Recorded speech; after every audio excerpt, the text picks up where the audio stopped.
MCU में ऐसे बहुत सारे कैरेक्टर्स हैं जिनके हम बहुत बड़े वाले फैन हैं, जिनके लिए हम जान प्राण सब कुछ दांव पे लगा सकते हैं। लेकिन कुछ कैरेक्टर्स ऐसे भी हैं जिनको देखने के बाद मूड खराब नहीं, बहुत खराब हो जाता है। Starting with one of the most obvious character, she Hulk. इस कैरेक्टर के बारे में बात करते ही मेरे दिमाग में सबसे पहली चीज ये आती है, किसने ये मांगा था, किसको इसकी जरूरत थी और राइटर्स ने क्या फूक के भाई इस चीज को लिखा। इनमें से किसी भी चीज की सेंस नहीं बन रही। अब तो मेरे हिसाब से भाई इस सेंटेंस की भी कोई सेंस नहीं बन रही। And this is not the only thing, इस सीरीज में इस कैरेक्टर ने और भी ऐसी कई चीजें कर रखी है, तो हेट तो फिर मिलना ही था। फोर्थ वॉल डेडपुल भी ब्रेक करता है एंड लेट बी ऑनेस्ट, उसको देखने में मजा आता है। लेकिन ये मैडम फोर्थ वॉल को ब्रेक नहीं करती, बल्कि उसे पकड़ के खा जाती है। इस कैरेक्टर ने फोर्थ वॉल ब्रेक करके जो भाई डैमेज मारा है वो रिकवर नहीं हो सकता भाई। केविन फैगी को इंट्रोड्यूस कर दिया एज रोबोट। सीरियसली, चाहते तो इस सीरीज के फिनाले में वन अबव ऑल को दिखा सकते थे, लेकिन राइटर्स की ग्रैंड मस्ती तो देखो।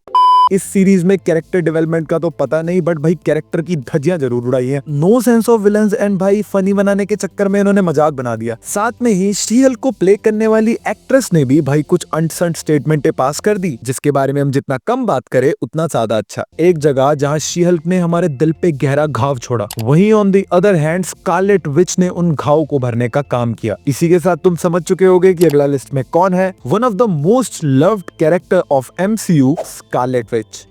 अब भाई इसे कहते हैं कैरेक्टर डेवलपमेंट। बंदी चाहे सुपर हीरोज के साथ हो या खुद ही मेन विलन हो, ये कैरेक्टर हमेशा फैंस का फेवरेट ही रहता है। और ऐसा बिल्कुल भी नहीं है कि ये कैरेक्टर हमेशा से ही ऐसा था। स्टार्टिंग में ये कैरेक्टर बहुत ही ज्यादा मिस्ट्री था, जिसे हम अच्छे से समझ पाए Avengers infinity war, Avengers end game and सबसे ज्यादा वांडा विजन में। इस सीरीज का हर एक एपिसोड वांडा की मेंटल हेल्थ एंड उसके पेन को बहुत अच्छे से एक्सप्लेन करता है। और उसी टाइम पे सारे के सारे फैंस शॉक हो जाते हैं कि आखिर ये सही में कितना ज्यादा कैरी कर रही है, जिसे एक्चुअली में बहुत कुछ चाहिए भी नहीं था। विजन, उसके बच्चे, दैट्स इट। उसे और कुछ नहीं चाहिए था, उसे बस एक छोटी सी फैमिली चाहिए थी। तभी doctor strange in the multiverse of madness movie में जब वांडा इविल साइड पिक करती है, तब भी भाई फैंस उसके साथ बने रहते हैं। एंड किसी हीरो को विलन बनने के बाद भी सपोर्ट मिलना, लेट बी ऑनेस्ट, ये बहुत ज्यादा होता नहीं है। जिसका बेस्ट एग्जांपल है स्टार लॉर्ड।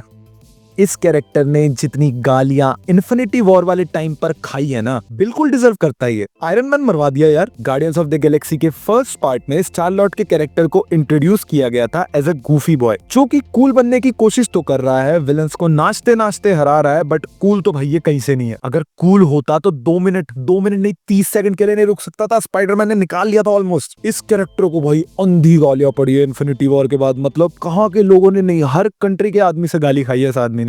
हम कोई मंदिर का घंटा है कि कोई भी आके बजा जाता है। Guardians of the Galaxy volume 3 में इस कैरेक्टर को भाई मैच्योर होते हुए दिखाया तो गया है, लेकिन मैं इस कैरेक्टर पे बिल्कुल भरोसा नहीं कर सकता। डूम्सडे में किसी और को मरवा देगा, लेकिन एक कैरेक्टर है जो डूम्सडे में आग लगा देगा, और वो है लोकी।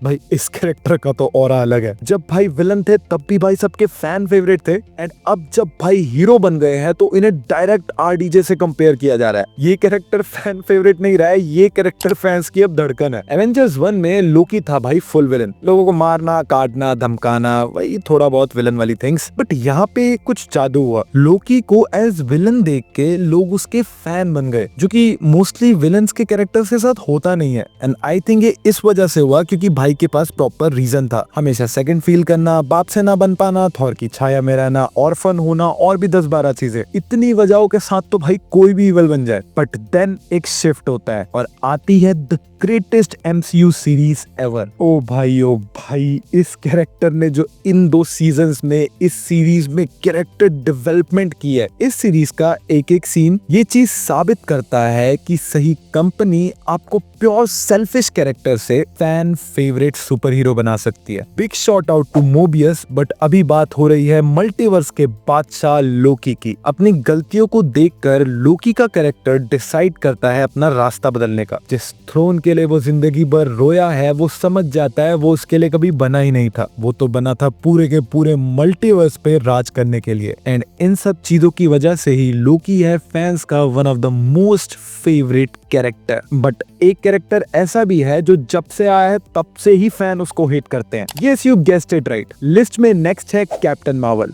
इस कैरेक्टर ने जो फैंस के एक्सपेक्टेशंस की धज्जियां उड़ाई है ना, स्टार्टिंग से ही इस कैरेक्टर को बहुत ही ज्यादा पुश करके इस यूनिवर्स में लाया गया है। एंड इन्फिनिटी वॉर के टाइम पे जो हाइप बनी थी भाई इस कैरेक्टर की, भाई साहब, वैसा इसकी मूवी में कुछ भी नहीं था। मेरे साथ अन्याय हुआ है, मेरे साथ अन्याय हुआ है।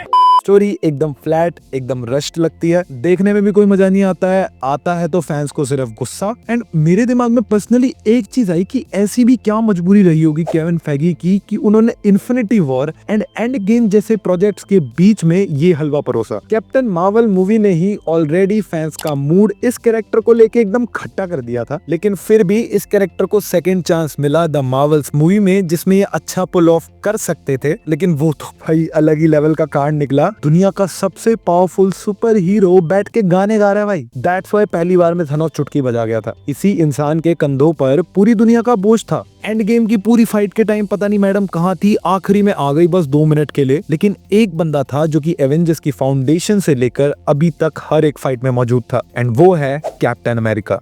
He can do this all day। Captain America के कैरेक्टर ने कभी किसी को मौका ही नहीं दिया डिसअपॉइंट होने का। अगर तुम MCU फैन हो तो तुम इस बात पे फुली अग्री करोगे कि ये तुम्हारी टॉप 3 में तो होगा। ये इतना ज्यादा फैन फेवरेट है एंड हमेशा से ऐसा नहीं था। ये कैरेक्टर टाइम के साथ अपने आप को रिफाइन करता चला गया। इस कैरेक्टर ने हमें ये दिखाया है कि चाहे उसके सामने उसका बेस्ट फ्रेंड हो या फिर हो रेड स्कल, चाहे हजारों लाखों रोबोट्स उसके अगेंस्ट खड़े हैं या थेनोस की पूरी आर्मी, ये बंदा किसी से नहीं डरता, सबके सामने जाता है एंड सबसे फाइट लेता है and he can do this all day. So that's it, आज के लिए इतना ही। कमेंट्स में बताओ तुम्हें क्या लगता है कि इस लिस्ट में और कौन कौन सा कैरेक्टर आ सकता था। देन हम एक और लिस्ट बनाएंगे एंड उस लिस्ट में इन सारे कैरेक्टर्स को डाल देंगे एंड अब से हम वीडियो को और रेगुलर डालेंगे। वीडियो अच्छी लगी तो वीडियो को लाइक करना, चैनल पे नए आए हो तो सब्सक्राइब भी करके जाओ। और इसी के साथ तुम मेरी ये वाली वीडियो देख सकते हो जहां हमने सारे के सारे स्पाइडरमैन एके पीटर पार्कर की बैंक स्टेटमेंट निकाली है और पता किया है कि कौन है सबसे गरीब स्पाइडरमैन। मैं मिलूंगा तुमसे नेक्स्ट वीडियो में, तब तक के लिए bye bye. Clumsy geek signing of.